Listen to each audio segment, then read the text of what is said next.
saya juga akan selalu mendukung ya agar jamaah Ahmadiyah Indonesia dapat menjalankan ibadahnya secara bebas. Negara tidak punya kewenangan apapun untuk menentukan benar atau salahnya keyakinan seseorang. Adalah jamaah yang juga wajib untuk diberikan perlindungan secara hukum.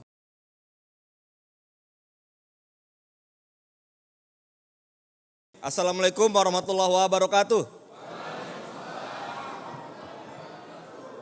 Yang saya hormati Amir Jamaah Ahmadiyah Indonesia bersama seluruh pimpinan Jamaah Ahmadiyah Indonesia. Perkenalkan, nama saya Taufik Basari. Saya adalah anggota DPR RI dari Komisi 3 DPR RI. Dan hari ini saya senang sekali bisa hadir dalam acara Jalsah Salanah Indonesia yang beberapa hari yang lalu saya dihubungi untuk diundang hadir ke acara ini. Dan saya senang sekali. Kenapa? Karena bagi saya ini adalah suatu kehormatan dan sekaligus juga nostalgia. Ya. Kenapa saya sebut sebagai nostalgia? Jadi sebelum saya menjadi anggota DPR, saya dulunya mengabdi di LBH, Lembaga Bantuan Hukum Jakarta, dan juga YLBHI, Yayasan Lembaga Bantuan Hukum Indonesia.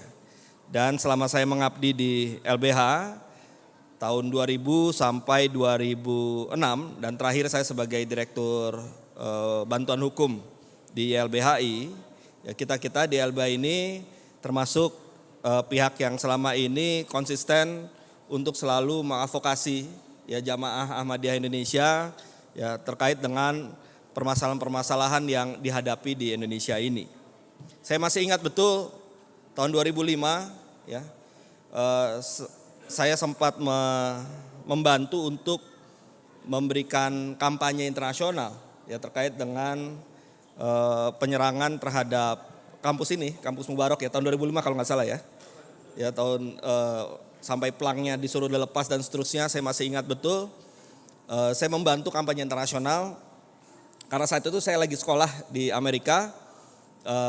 Saya membantu untuk menyebarkan beritanya sekaligus juga membuat urgent appeal. Jadi kalau Bapak Ibu sekalian di tahun-tahun tersebut, tahun 2004, 2005, 2006, mungkin dari 2003 juga, itu kalau ada pernah dengar namanya urgent appeal. Jadi urgent appeal itu apa ya kalau di Indonesia kan ya, memohon perhatian, urgent gitulah. Kita meminta perhatian internasional secara urgent akan adanya suatu peristiwa di Indonesia. Nah waktu itu saya selain di LBH juga diminta untuk menjadi perwakilan Asian Human Rights Commission di Indonesia. Nah kalau ada urgent appeal yang dikeluarkan oleh Asian Human Rights Commission atau Komisi HAM-nya Asia yang ada di Hong Kong, itu saya yang mengetik. Jadi begitu ada berita, ada kabar, saya dapatkan, langsung saya buatkan urgent appeal-nya. Supaya apa?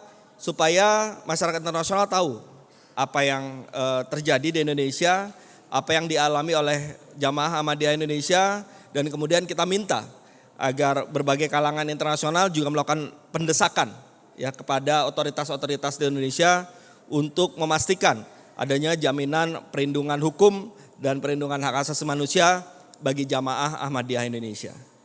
Dan itulah yang selalu saya lakukan ketika saya masih di LBH.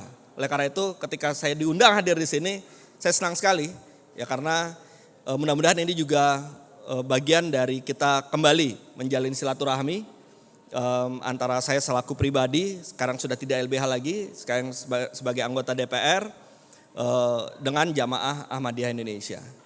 Dan terakhir saya juga sempat membantu untuk juga menyuarakan soal peristiwa yang terjadi di Sintang di Kalimantan Barat, termasuk juga mendesak pada pihak kepolisian ya untuk melakukan penegakan hukum, ya, memberikan perlindungan sekaligus juga melakukan penegakan hukum terhadap pihak-pihak yang memang telah melakukan pelanggaran hukum. Nah kebetulan saya ada di Komisi 3 di mana mitranya adalah kepolisian, kejaksaan, Komnas HAM, Komnas Perempuan yang tadi juga sudah memberikan sambutannya, BNPT, kemudian KPK dan seterusnya.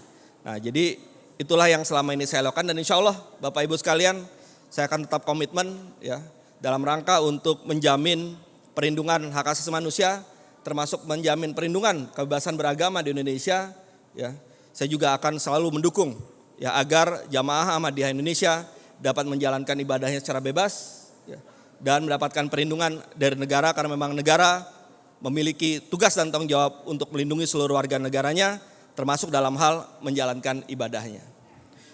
Nah, Bapak Ibu sekalian, terakhir saya juga sempat bertemu dengan Pak Eki ya di suatu acara, yaitu acara C4 ya, Southeast Asian for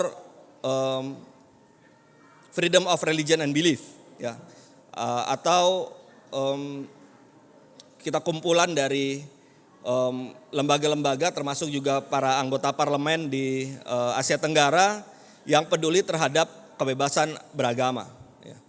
Dan dalam kesempatan itu juga saya sempat menjadi pembicara, dan salah satu yang saya sampaikan adalah bagaimana harapan kita terhadap jaminan perlindungan kebebasan beragama di Indonesia. Dalam kesempatan ini saya ingin menyampaikan beberapa hal-hal yang mungkin bisa menjadi informasi sekaligus penyemangat untuk kita semua.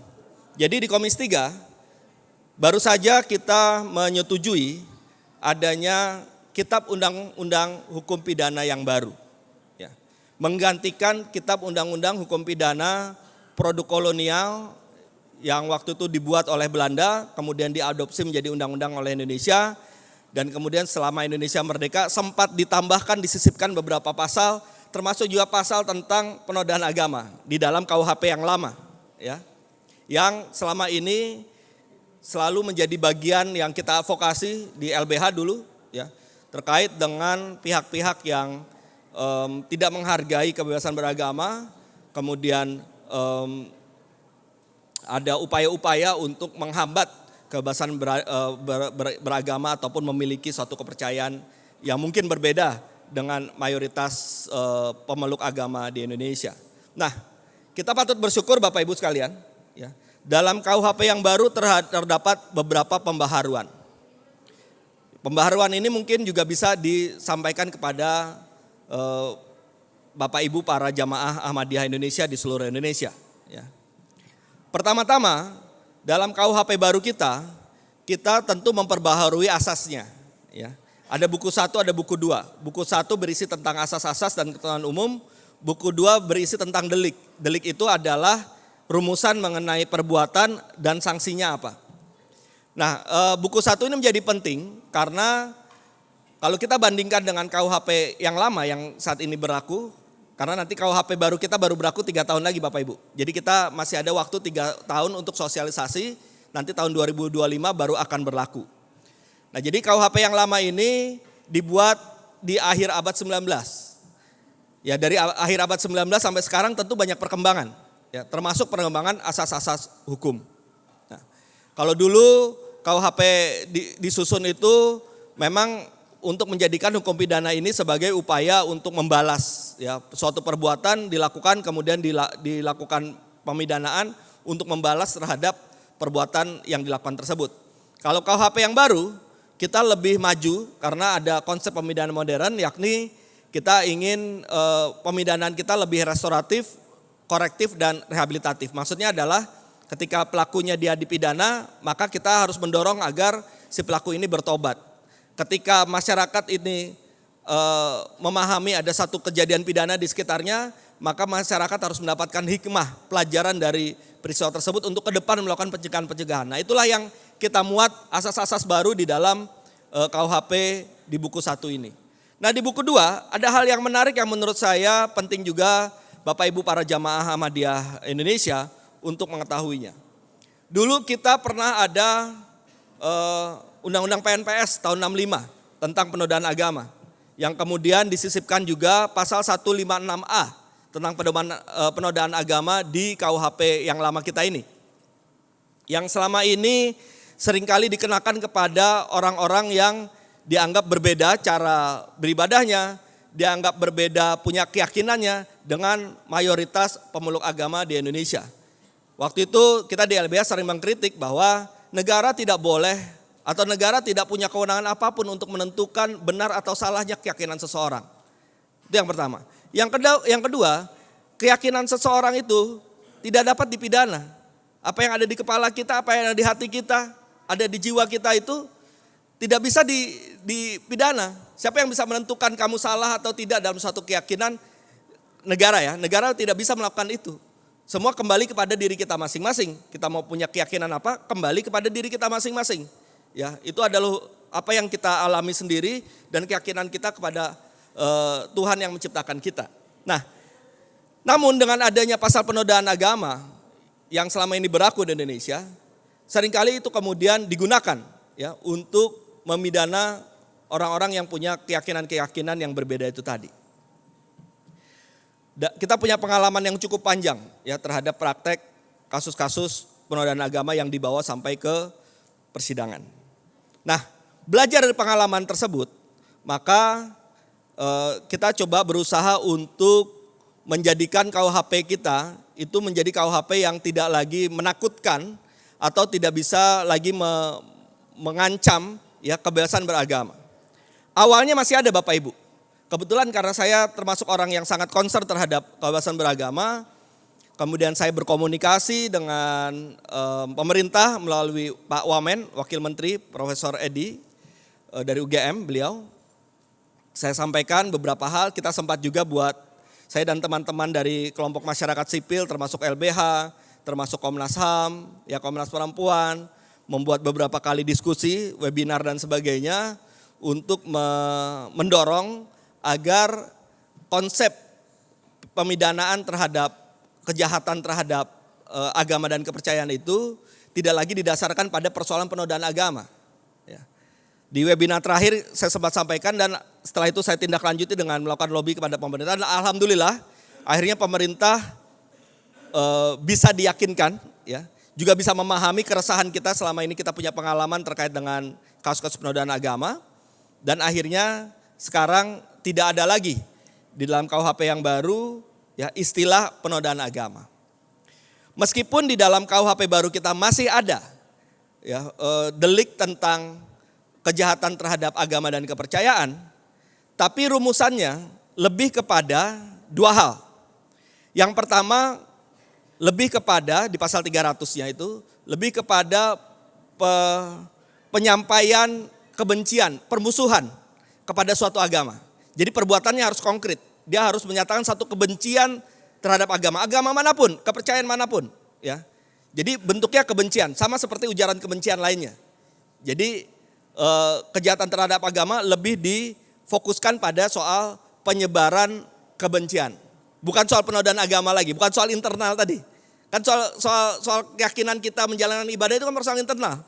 Ya, karena itu dibuat sedemikian rupa tidak mengatur soal internal tapi mengatur yang eksternal. Apa tuh yang eksternal? Yaitu ucapan, ujaran kebencian, pernyataan, permusuhan terhadap agama atau kepercayaan pihak lain. Dan ini harus netral, artinya harus berlaku sama untuk semua agama dan kepercayaan yang ada di Indonesia. Itu yang pertama. Yang kedua, yang juga jadi fokus terhadap pasal-pasal yang mengenai kejahatan terhadap agama dan kepercayaan adalah kejahatan terhadap upaya-upaya untuk menghalangi, menghambat ya, orang-orang yang menjalankan ibadah. Nah, jadi ini penting. Mudah-mudahan dengan konsep KUHP yang baru ini, ya, kita ke depan bisa lebih leluasa dalam menjalankan ibadah kita. Termasuk juga para jamaah Ahmadiyah Indonesia. Saya harapkan seperti itu. Dan saya di depan Bapak Ibu sekalian juga ini menyampaikan komitmen. Ya, selama 3 tahun masa sosialisasi ini saya juga sudah berkomunikasi dengan pemerintah. Kita juga ingin menjadikan momentum kita memiliki KUHP baru ini juga bisa mendorong adanya perubahan paradigma, perubahan perspektif dari aparat penegak hukum. Termasuk juga dalam hal isu mengenai kebebasan beragama ini. Di dalam KUHP baru ini salah satunya tadi sudah saya sampaikan bahwa selain soal pidananya adalah untuk permusuhan terhadap agama suatu agama atau upaya untuk menghalangi, menghambat, mengganggu orang lain yang sedang menjalankan ibadah, ini harus kemudian bisa dipahami oleh aparat penegak hukum ya. Ketika nanti ada suatu peristiwa kejadian tertentu, maka aparat penegak hukum harus tahu siapa yang harus dilindungi, siapa yang harus diproses pidana. Ya. Pihak-pihak yang menghalangi, yang menghambat, mengganggu, melarang orang lain beribadah, itulah yang menjadi pelaku pidananya. Justru itulah yang harus dipidana. Dan sebaliknya, KUHP baru kita harus bisa dipahami oleh aparat penegak hukum. Tujuannya adalah melindungi semua orang, setiap orang, tidak memandang apapun latar belakang agamanya untuk menjalankan ibadah. Saya berharap dengan KUHP baru ini, dengan sosialisasi yang saya juga akan lakukan kepada aparat penegak hukum, saya berharap sekali nantinya, mudah-mudahan ini harapan kita semua Bapak Ibu, ya, aparat penegak hukum pun juga bisa menghormati, menghargai, menyadari keberadaan jamaah Ahmadiyah Indonesia adalah jamaah yang juga wajib untuk diberikan perlindungan secara hukum. Karena kewajiban negara adalah menjamin kebebasan beribadah bagi seluruh warga negaranya. Kita kan warga negara Indonesia, ya kan? Warga negara Indonesia itu dimanapun dia berada, ya, ada kewajiban negara untuk memastikan semua hak-hak yang tercantum dalam konstitusi, termasuk soal kebebasan menjalankan ibadah, memeluk agama, menjalankan keyakinan kita. Nah, itulah yang kita coba bangun. Mudah-mudahan harapan ini bisa terlaksana. Ya, mudah-mudahan negara kita bisa menjadi lebih baik lagi dalam hukumnya, dan tentunya juga butuh bantuan dari Bapak Ibu sekalian. Ya, saya punya harapan, ya, para Bapak Ibu sekalian, para jamaah Ahmadiyah Indonesia juga bisa terus berkiprah di tengah-tengah masyarakat, ya, menunjukkan prestasinya, menempatkan diri sebagai orang-orang yang sangat terbuka, yang bisa berkomunikasi dengan segala pihak. Karena kebetulan saya juga beberapa kali melakukan penelitian, ya, semakin tertutup, ya, suatu kelompok, maka semakin kesalahpahaman itu akan semakin terjadi.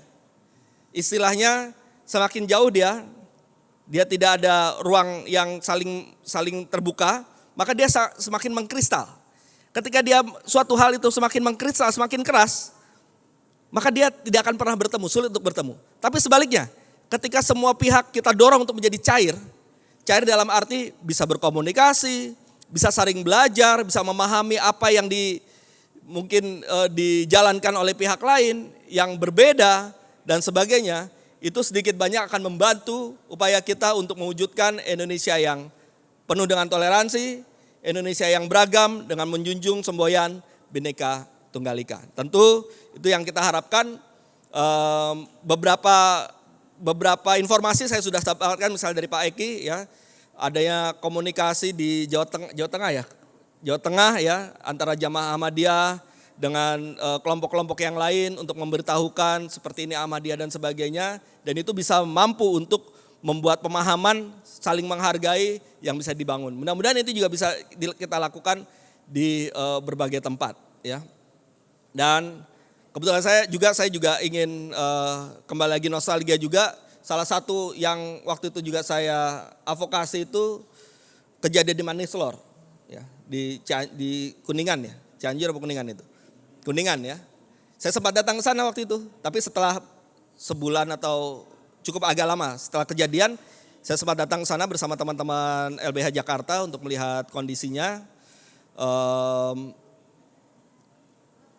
Dan saya juga mendoakan buat teman-teman jamaah Ahmadiyah lainnya yang mungkin juga masih mengalami kesulitan dalam hal menjalankan ibadahnya, mungkin di Lombok, ya, dan di beberapa tempat lainnya. Saya berdoa mudah-mudahan ke depan kita bisa menjadi lebih baik lagi dan negara kita bisa lebih baik lagi. Saya tidak banyak berpanjang lebar, tentu saya juga menyediakan diri saya untuk juga berkomunikasi dengan Bapak Ibu sekalian, para jamaah Ahmadiyah Indonesia, apabila ada hal-hal yang ingin dikonsultasikan, apabila ada hal-hal yang ingin didukung, dibantu, dikomunikasikan, dan berbagai hal lainnya, silahkan dengan senang hati tentu saya akan siap menjalankan tugas ini, karena bagi saya ketika kita mendapatkan amanah sebagai wakil rakyat, maka wakil rakyat itu adalah wakil rakyat untuk semua rakyat Indonesia, semua kelompok agama yang ada di Indonesia, termasuk juga bagi jamaah Ahmadiyah Indonesia. Saya mohon maaf apabila ada kata-kata yang salah Billahi taufiq wal hidayah. Wassalamualaikum warahmatullahi wabarakatuh.